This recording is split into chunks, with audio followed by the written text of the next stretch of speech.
Have you ever, like, wished you could just snap your fingers and suddenly, boom, you're fluent in another language? Right. I mean, I remember struggling so much with Spanish in school.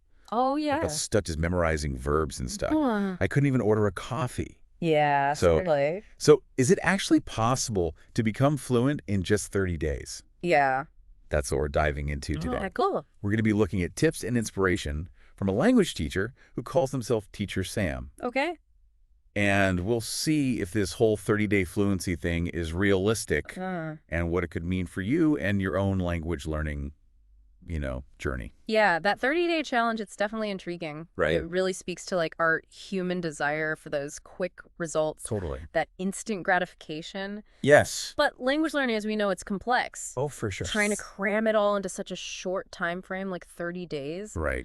it just creates so much pressure. And Teacher Sam actually talks about those pressures. Right? Yeah. Like finding the time to actually study, Yes. staying motivated when it gets tough, Oh, yes. and even the fear of making mistakes. Oh, huge. Yeah. They say a lot of learners feel not good enough, For sure. It's actually kind of comforting to know that we're not alone in those feelings. Absolutely. And I think, honestly, their struggles often come from how we're traditionally taught languages. Oh, interesting. Think back to those classrooms all about memorizing and grammar rules. Oh my gosh, yes. Not so much focus on actually communicating, right? That's so true. And that the 30-day challenge, Yeah. as appealing as it sounds, might actually make those issues worse. Really? Yeah, because suddenly every mistake feels like a failure. Because you're on such a tight timeline. Exactly. But couldn't that pressure also motivate some people to learn faster?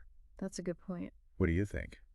Yeah, for some people, that deadline could be a super powerful motivator. Okay. But the question is that motivation sustainable beyond those 30 days? It's almost like crash dieting. You see quick results, Yeah. but it's so hard to keep up long term. So true. Right? Okay, so let's look at some of Teacher Sam's key strategies for this 30-day thing. Okay. They recommend setting a schedule, full immersion, Yep. speaking practice from the beginning, Right. picking up everyday colloquialisms, Oh, yeah, that's a good one. and using language learning apps or podcasts. Yeah. Seems pretty standard, right? It does, but it's how you actually apply those strategies that really makes the difference. Okay, I see. Like, take immersion, for example. Yeah. It's often seen as the ultimate language learning hack, Right. but research shows it's way more effective when it's combined with focused study. Interesting. Just passively listening to a foreign language won't magically make you fluent. So you can't just watch TV in another language and hope for the best. Exactly. So let's dig into this immersion thing a bit more. Okay. How can someone actually combine focused study with immersion? So imagine you're learning French. You could spend 30 minutes every day studying grammar, how to conjugate verbs in the present tense, for instance. Then you spend an hour chatting with a native French speaker. Right. And you focus on using those present tense verbs during the conversation. I get it. That active application of what you just learned, Yeah. that's what makes it stick.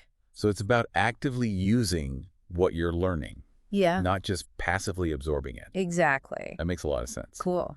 Something else Teacher Sam talks about is embracing mistakes. They actually say that perfection is the enemy of progress. Interesting. They want learners to take risks and not be afraid to just go for it. I like that. Yeah. So how do we shift our mindset to value that progress over perfection? Yeah, especially in a tight time frame like 30 days. Exactly. It's about reframing those mistakes. Right. Seeing them as opportunities to grow. Yeah, instead of beating yourself up. Totally. And the 30-day challenge could actually be helpful here. Yeah, it gives you that structured period to experiment. I see. But it's super important to remember that learning a language, Yeah. it's a lifelong journey, not a 30-day sprint. This reminds me of when I was learning Italian. I was so obsessed with speaking perfectly Yeah. that I was terrified to even open my mouth. Oh, I know that feeling. It took me forever to realize that making mistakes is actually the best way to learn. I had a similar experience actually learning German.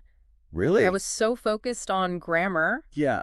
that I could barely hold a simple conversation. Wow. It was only when I started focusing more on communication Right. and accepting that I would make mistakes Yes. that I actually started to make real progress. So Teacher Sam shares this really inspiring story in their work Okay. about someone who went from total beginner Wow. to fluent in a month. A month. Using a bunch of different methods like language exchange apps, Okay. YouTube videos, and just tons of practice. Wow. It sounds almost too good to be true. Yeah, I mean, What do you think? we should always be a little skeptical of these stories, Yeah. right? Because everyone's different. Of course. But this example does highlight the potential of combining different learning methods. Right. This person's progress could be because they were super motivated. Yeah. Maybe they had access to great resources. Yeah. Or maybe they just had a natural talent for languages. Interesting. It's not about copying their exact path, you know? It's Right. about understanding the principles behind their success. So as we wrap up here, Yeah, it's important to think about what works for you. for sure. So I want you to consider a few things. Okay. What parts of the 30-day challenge really resonate with you? Which of Teacher Sam's strategies seem like they'd fit your learning style? Right. And what's one small step you can take today, Yeah. inspired by what we've discussed? You know, we've talked a lot about fluency. Yeah. But what does fluency actually mean to you? That's a good question. Is it about sounding exactly like a native speaker? Or is it something totally different? I'll let you think about that. That's a great question to ponder. Remember, this whole deep dive was created just for you, Yes, and we hope it's given you some things to think about absolutely. as you continue on your own language learning adventure. Yeah, enjoy the journey. Thanks for listening. Have fun. Bye.